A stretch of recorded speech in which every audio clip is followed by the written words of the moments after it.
Bismillahirrahmanirrahim. Assalamualaikum warahmatullahi wabarakatuh. Teman-teman sekalian, berjumpa kembali di Zona Dosen. Kali ini kita akan membahas tentang satu topik yang luar biasa menarik berkaitan dengan aksiologi ilmu pengetahuan. Di video sebelumnya kita sudah membahas tentang aksiologi, tentang ontologi, kemudian tentang epistemologi. Nah, pada video kali ini kita akan membahas tentang aksiologi ilmu pengetahuan. Teman-teman sekalian, sejak zaman pencerahan hingga era modern, ilmu pengetahuan berkembang dengan pesat dan mencapai prestasi luar biasa yang patut diapresiasi, patut dihargai. Namun, kemajuan ilmu modern ini juga menimbulkan krisis dalam masyarakat modern. Nah, satu bahasan yang menarik ini berkaitan dengan ilmu dan nilai, ilmu dan etika. Teman-teman, menurut Alex Lanur, pandangan Aufklärung dipengaruhi oleh pemikiran Francis Bacon tentang ilmu pengetahuan. Pada dasarnya, ilmu harus bermanfaat dan operasional, karena pengetahuan itu bukan untuk dirinya sendiri. Kebenaran itu bukanlah sekedar kontemplasi, tetapi tindakan dan hasil dari eksperimen. Sikap ini melahirkan pragmatisme, di mana keberhasilan ilmu diukur dari dampak pragmatisnya. Hal ini membuat para ilmuwan menjaga jarak dengan atau dari masalah nilai secara langsung. Jadi masa Aufklärung yang mungkin lebih kita kenal dengan masa pencerahan Eropa itu salah satu pengaruhnya dipengaruhi oleh seorang filosof, seorang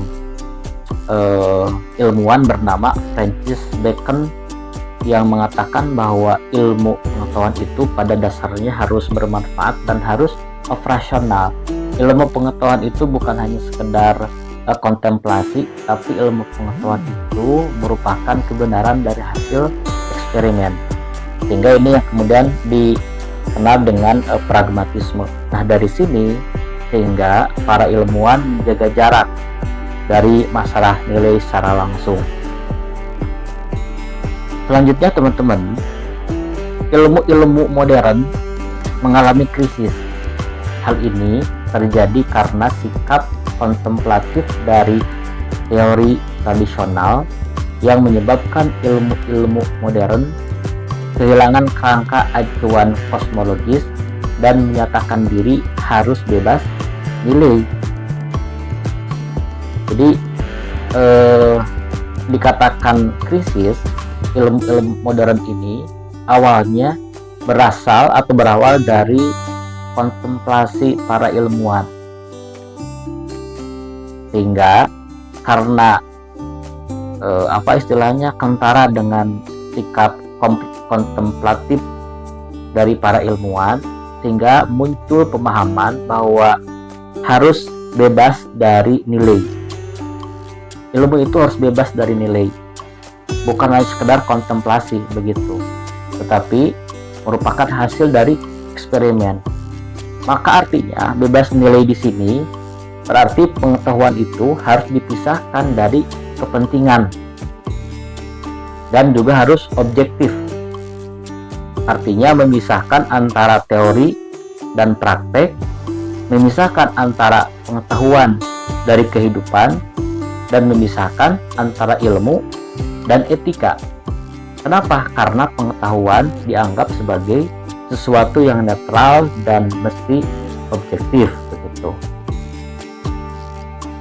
Padahal teman-teman, kalau kita jujur pada sejarah, sejak awal kemunculannya ilmu sudah terkait dengan masalah etika.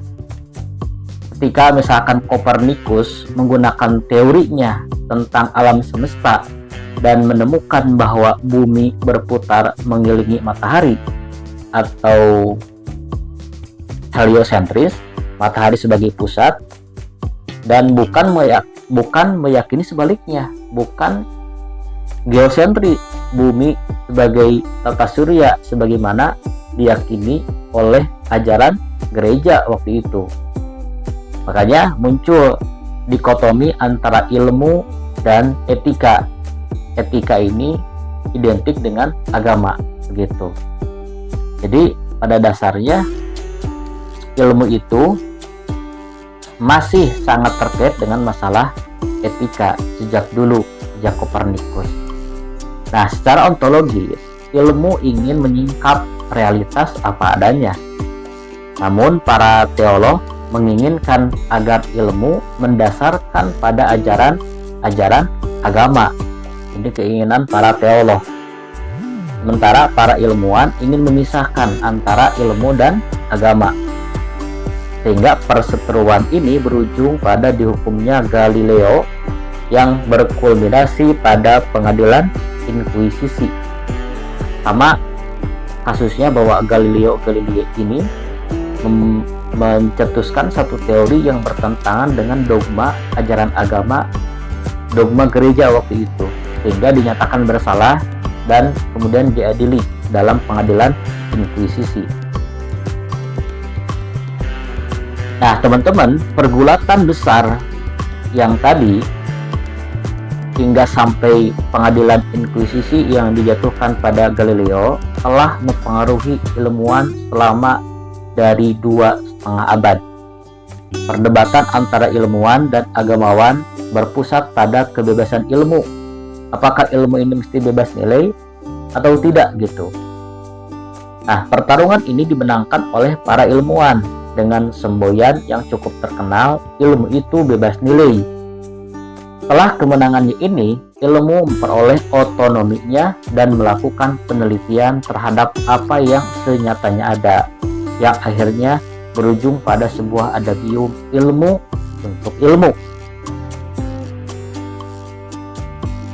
Nah, teman-teman, setelah ilmu mendapatkan otonomi dan kemenangan, ilmu dengan leluasa mulai menggambarkan alam melalui eksperimen.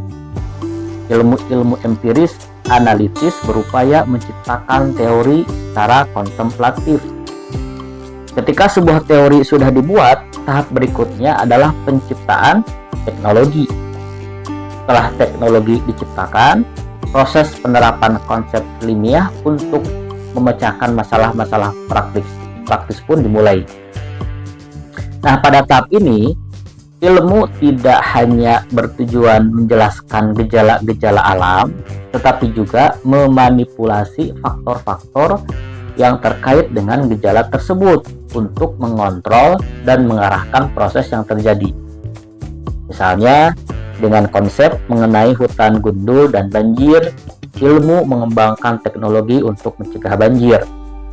Nah, peralihan ini disebut dari tahap kontemplasi ke manipulasi, yang tadinya berasal dari kontemplasi teori, kemudian dipecahkan dalam bentuk pemecahan masalah-masalah praktis begitu. Nah, selanjutnya teman-teman, pada tahap kontemplasi, nah persoalan etika muncul kembali, tetapi dengan faktor yang berbeda. Jika pada tahap kontemplasi masalah etika berkaitan dengan ontologi keilmuan, maka pada tahap manipulasi masalah etika berkaitan dengan cara penggunaan pengetahuan ilmiah. Nah, secara filosofis, dalam tahap pengembangan konsep terdapat masalah etika yang ditinjau dari segi ontologi keilmuan. Sementara pada level penerapan terdapat masalah etika ditinjau dari aksiologi keilmuan. Kalau dalam masalah konsep itu ditinjau dari masalah etika segi ontologi, tetapi dalam level penerapannya terdapat masalah etika ditinjau dari segi aksiologinya. Nah, ontologi diartikan sebagai upaya pengkajian tentang hakikat realitas, dan dari objek atau realitas yang ditelaah menimbulkan sebuah pengetahuan. Sedangkan aksiologi diartikan sebagai teori tentang nilai yang berkaitan dengan kegunaan pengetahuan yang diperoleh. Secara umum, para ilmuwan terbagi menjadi dua kelompok dalam menghadapi problem terpisahnya ilmu dari etika dan dampak destruktif ilmu dan teknologi terhadap kemanusiaan. Kelompok pertama berpendapat bahwa ilmu harus bersifat netral terhadap nilai-nilai baik pada tingkat ontologisnya maupun aksiologisnya. Nah, mereka percaya bahwa tugas ilmuwan hanyalah menemukan pengetahuan, sementara aplikasi pengetahuan tersebut diserahkan kepada masyarakat, katanya. Sementara kelompok kedua berpendapat bahwa netralitas ilmu terhadap nilai-nilai hanya berlaku pada aspek ontologis, sedangkan penggunaannya, bahkan pemilihan objek penelitian, harus didasarkan pada asas-asas etika. Nih, menurut kelompok 2. Nah, berkenaan dengan pandangan bahwa ilmu itu bebas nilai, ada 3 faktor yang menjadi indikatornya. Pertama, ilmu harus bebas dari asumsi-asumsi eksternal seperti faktor politik, ideologi, agama, budaya, dan unsur-unsur kemasyarakatan lainnya. Kedua, perlu adanya kebebasan dalam usaha ilmiah untuk menjamin otonomi ilmu yang mencakup ketersediaan kesempatan dan kemampuan untuk menentukan arah penelitian sendiri. Dan yang ketiga, penelitian ilmiah tidak boleh lepas dari pertimbangan etis, meskipun sering dianggap menghambat kemajuan ilmu karena nilai-nilai etis itu sendiri bersifat universal. Nah, indikator pertama dan kedua yang tadi disampaikan ini berfokus pada usaha ilmuwan untuk mempertahankan objektivitas ilmiah.